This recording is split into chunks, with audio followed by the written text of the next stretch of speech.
Basheerbagh press క్లబ్లో doctor గడల శ్రీనివాసరావు జనసేన రాష్ట్ర నాయకులు మీడియాతో మాట్లాడుతూ వివరాలు తెలిపారు. కేవలం 628 మాత్రమే, అంటే 45,83,000 హౌస్ హోల్డ్స్ ఉంటే దాంట్లో వాళ్ళు స్క్రీన్ చేసిన పర్సన్స్ వచ్చేసేసి వాళ్ళు 628 మాత్రమే. ఓకే, వాళ్ళు నెంబర్ ఆఫ్ కేసెస్ ఏదైతే డిటెక్ట్ చేశారో 92, అంటే ఒక రౌండ్ 1 ఫీవర్ సర్వే ఏదైతుందో హైదరాబాద్ నగరంలో ఈ రోజు మనం మాట్లాడుకుందాం 92 కేసులు ఫీవర్ కేసులు మాత్రమే మీరు రిపోర్ట్ చేశారంటే వైద్య ఆరోగ్య శాఖ ఎలాంటి పరిస్థితుల్లో పనిచేస్తుంది అనేది మనకి క్లియర్ కనిపిస్తున్నది ఈ రోజు. సో మీరు నార్మల్ గా ఎనీ టైం జనరల్ పాపులేషన్ లో మనం తీసుకుంటే 1 to 2% ఎప్పుడు కూడా ఫీవర్ రిలేటెడ్ కానివ్వండి, ఫ్లూ రిలేటెడ్ కానివ్వండి, రెస్పిరేటరీ రిలేటెడ్ డిసీజ్ కానివ్వండి 1 to 2% కేసులు ఉంటాయి. సో మనకున్న జనాభా 4 కోట్ల జనాభా అనుకుంటే 2% వేసుకున్నా గానీ ఎన్ని లక్షల కేసులు ఈ రోజు రిపోర్ట్ చేయాలి? అండ్ ఈ రిపోర్ట్ చేసిన కేసెస్ లో ఏదైతే మీకు ఫ్లూ సింటమ్స్ కనిపిస్తున్నాయో, జ్వరం కానివ్వండి, జలుబు కానివ్వండి, దగ్గు కానివ్వండి, శ్వాసకోశ వ్యాధులకు సంబంధించిన కానివ్వండి, ఎంతమందికి మీరు కోవిడ్ పరీక్షలు చేశారు? వాళ్ళలో ఎంతమంది పాజిటివ్ వచ్చారు? ఈ రోజు చాలా మంది వృద్ధులు, గర్భిణీ స్త్రీలు, దీర్ఘకాలిక వ్యాధులతో బాధపడుతున్న వారు వివిధ ప్రైవేట్ హాస్పిటల్స్ లో కానివ్వండి, ప్రభుత్వ హాస్పిటల్స్ కానీ ఇబ్బందులు పడుతున్నారు. మీరు ఎందుకు కోవిడ్ టెస్ట్ చేయట్లేదు? తద్వారా ఈ వ్యాధిని ఇతరులకు వ్యాప్తి చెందకుండా మీరు ఎందుకు అరికట్టట్లేదు? సో ఒక పక్కేమో ప్రజలకు అవుట్ ఆఫ్ పాకెట్ ఎక్స్పెండిచర్ ఉందో, హెల్త్ ఎక్స్పెండిచర్ ఉందో విపరీతంగా పెరిగిపోతున్నది. ఎందుకంటే ప్రభుత్వ హాస్పిటల్లో మౌలిక వసతులు అనుకోండి, డయాగ్నోస్టిక్స్ అనుకోండి, అలాగనే మందులు అనుకోండి, ఒక పక్క ఆకృత కనిపిస్తున్నది. ప్రజలు ప్రైవేట్ హాస్పిటల్కి వెళ్తే అక్కడ పరిస్థితులు వేరే విధంగా ఉన్నాయి. సో ఈ రోజు తెలంగాణ రాష్ట్ర ప్రజలకి దారి కనిపించలేదు నిజంగా ఆరోగ్యానికి సంబంధించి. ప్రభుత్వం ఒక పక్క పేపర్ల మీద మాత్రం చాలా ప్రణాళికలు చూపెడుతుంది. ఇది కేవలం ప్రకటనలకి, ప్రణాళికలకి, ఓన్లీ పేపర్ల మీద కనిపిస్తే సరిపోదు. మనకి క్షేత్రస్థాయిలో అలాంటి పరిస్థితులు ఉండాలి అనేది ఈ రోజు మనం చూసుకోవాల్సిన అవసరం ఉన్నది.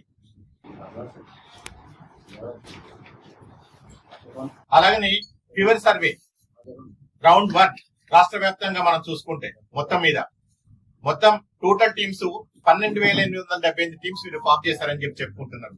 వాళ్ళ population total population targeted population వచ్చేసి 3,78,00,000 ఈ రోజు వాళ్ళు చేయాల్సింది.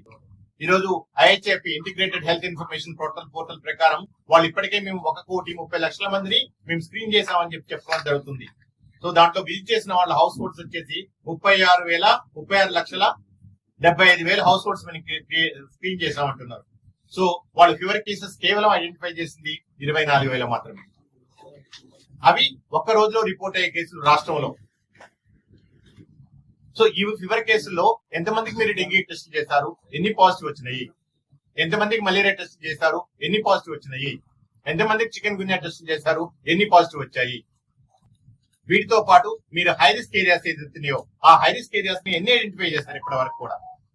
మన రాష్ట్ర వ్యాప్తంగా మనం తీసుకుంటే మొత్తం 638 పిఎస్సీలు, ఇదే సుమారు 1300 పైగా ప్రైమరీ హెల్త్ సెంటర్స్ ఉన్నాయో రూరల్ ఏరియాస్ లో వచ్చేసి దాంట్లో 638 సమస్యాత్మక ప్రాంతాలు ఉన్నాయి.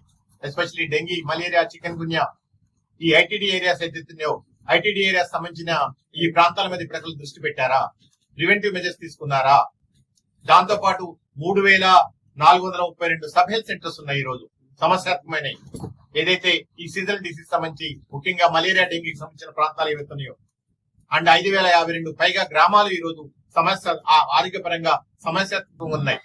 సో మీ యాక్షన్ ప్లాన్ ఏంటి? వీటికి సంబంధించి తెలంగాణ వైద్య ఆరోగ్య శాఖ దగ్గర, ప్రజారోగ్య సంచాలకుల దగ్గర, వాళ్ళ కార్యాలయంలో ఉన్న యాక్షన్ ప్లాన్ ఏంటి? సో మీరు ఎలా సంసిద్ధులయ్యారు? ఎలా మీరు ఈ రోజు సీజనల్ డిసీజ్ ఎదుర్కోబోతున్నారు?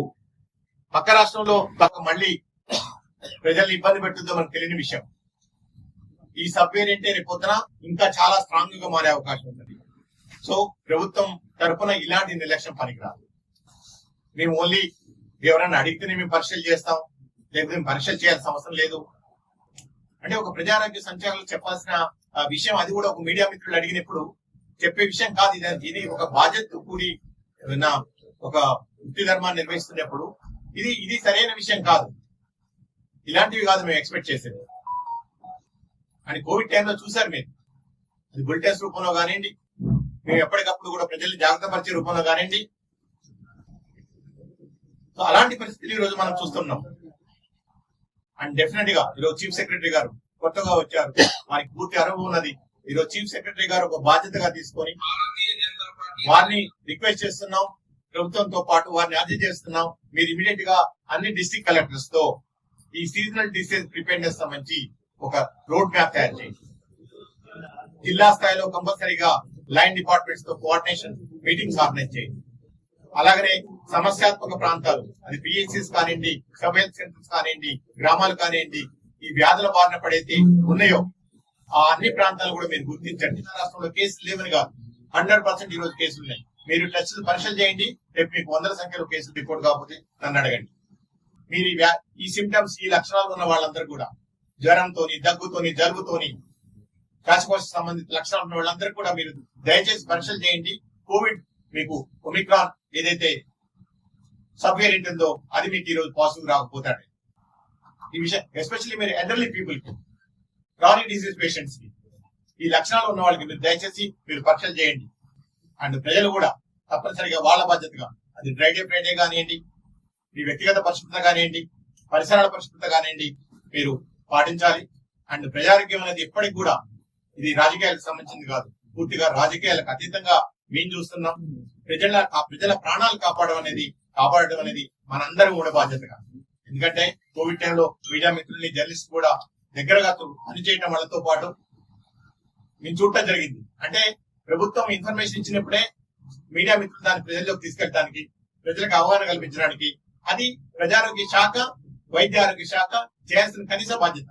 వాళ్ళు ఎలాంటి ఏర్పాటు చేస్తున్నారు ఈ మహమ్మారిని ఎదుర్కోవడానికి? డెఫినెట్ గా ప్రభుత్వ యంత్రాంగం కానివ్వండి, ప్రజా వైద్య ఆరోగ్య శాఖ కానివ్వండి, ఇలాగే నిద్రపోతూ ఉంటే రేపు పొద్దున్న రాష్ట్రంలో హెల్త్ ఎమర్జెన్సీ విధించాల్సిన పరిస్థితి వస్తుందని మేము తప్పకుండా మేము తెలియజేస్తున్నాం. కేసులు లేవని కాదు, 100% ఈ రోజు కేసులు ఉన్నాయి. మీరు టెస్టులు పరీక్షలు చేయండి, రేపు మీకు వందల సంఖ్యలో కేసులు రిపోర్ట్ కాకపోతే నన్ను అడగండి. మీరు ఈ సిమ్టమ్స్, ఈ లక్షణాలు ఉన్న వాళ్ళందరూ కూడా జ్వరంతోని, దగ్గుతోని, జలుబుతోని, శ్వాసకోశ సంబంధిత లక్షణాలు ఉన్న వాళ్ళందరూ కూడా మీరు దయచేసి పరీక్షలు చేయండి. కోవిడ్ మీకు ఒమిక్రాన్ ఏదైతే సబ్ వేరియంట్ ఉందో అది మీకు ఈ రోజు పాజిటివ్ రాకపోతాడు.